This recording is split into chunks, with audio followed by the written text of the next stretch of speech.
So this seems strange to me because you're talking about how the views of China are on the decline throughout Europe, but it seems like the European people are not able to influence their bureaucracy. Well, there's two levels going on. You have member states, and they have input into the system. And they have a meeting of all the leaders of the European member states, so they actually do put input into the system. And the Commission just comes up with the types of legislation. So it's not that different, really. It always seems Byzantine and strange, but it's three organs of government, similar in some respects to the United States, because you have the European Parliament, you have the Commission, which is kind of their bureaucratic institution, and then you have the Council, the European Council, which is made up of all the European member states, their elected representatives. So these three they work together, and they all have to kind of make the sausage together. So the Commission proposes, and the Parliament can propose legislation, but the Commission disposes, they make it. And the Council has to approve it, the European Council. So there is a democratic aspect to all of this. It's not that the people don't have any say of what's going on. But if they do have a say, and their views on China are a lot more negative than what's happening in Brussels, then there's still a disconnect, right? I mean, there's people are still not fully being represented in terms of their viewpoint. Yeah, that's a good point. And then there's stories that start bubbling up. We saw just recently a far-right Belgian senator. They had been monitoring him for almost 3 years. They had all his text messages from his MSS, Ministry of State Security in China, handling him, asking him he was in essence a spy for China, asking him to block meetings on Taiwan or legislation or statements about Xinjiang and the forced labor of the Uyghurs. So this was uncovered and reported on jointly by the Financial Times, France's Le Monde, and Germany's Der Spiegel. And so I suspect there's going to be more of these stories coming out, because it was like 3 newspapers just doing one story. Seems a bit strange to me. So I think that China's influence activities in Europe are going to get far more airplay, especially in 2024. It's a very important year for elections. So we're going to see elections across the board for the European Parliament. And I think there's going to be more and more information coming about China's influence activities, which have largely been ignored because they didn't really perceive China as a threat in the past. And I think now it's becoming more clear the level of penetration of Chinese influence activities. So is it that the threat of the Chinese Communist Party wasn't understood, or was it that Angela Merkel was running the show and she, having many vested interests in China, was not interested in pursuing that? It might be a little bit of both. I think the bench on Chinese expertise is very, very narrow in Europe. There's not a whole lot. And especially with Brexit, the UK is a place with some great universities, Cambridge, Oxford, SOAS, and London. So they lost access to a lot of those Chinese experts as well. The EU is funding a lot more research programs now to understand China more.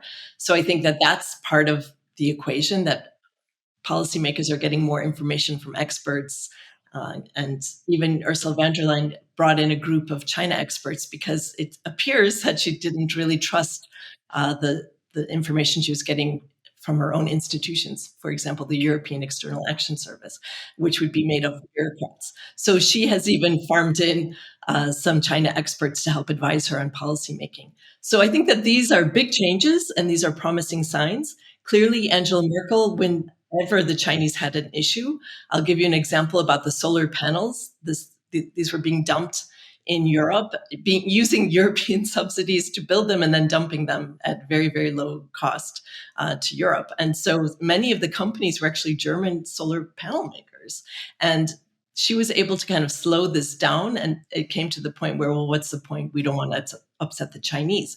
So when Brussels was looking into having this examined, she intervened, from what I do understand, and the Chinese wouldn't even go to Brussels. They just went to Berlin to talk to her about this. So the key industries of Germany, I would say the top three would be the car industry, Siemens, and BASF, a chemicals company. They had the chancellor's ear. So anything that could possibly hurt the car industry, the Chinese would say, if you're going to give us trouble on these solar panels, we can make things pretty difficult for you with your car industry in China.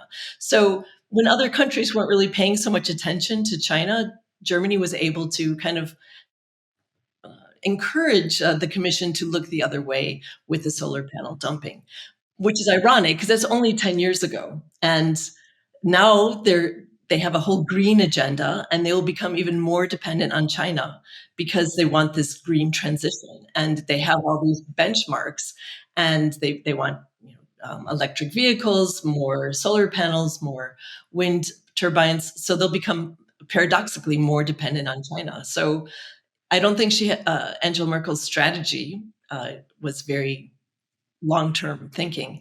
And of course, the German approach with trade with China was described as Wandel durch Handel, so change through trade. And that's kind of first enunciated towards Russia. And I think because of the war in Ukraine, people understood, oh my gosh, we are so reliant on Russian energy. And that immediately was translated to, oh my gosh, we think this is bad because we are so dependent on Russian energy, but now we realize how dependent we are on China for markets and various PPE, personal protective equipment, for example, during COVID, some basic pharmaceutical equipment. They realized how overly dependent they were on China. So they just want a healthier risk management. And this is where the whole de-risking narrative from Ursula von der Leyen comes from. Beijing's not happy with it, but I think this is the way of the future, and it's a process, and will be very difficult to do. But I think it's happening. Yeah, I was going to say, like, did they learn nothing from being energy dependent on Russia? Like, if you're talking about getting dependent on green energy from China, like, it seems like they're just not learning the lesson that being dependent on an authoritarian regime run by psychopaths is not a great idea. Yeah, well, let's not forget in 2014, with the first invasion of Ukraine, it only took 1 year for the amnesia to kick in, and Germany announced Nord Stream 2, so another pipeline coming from Russia.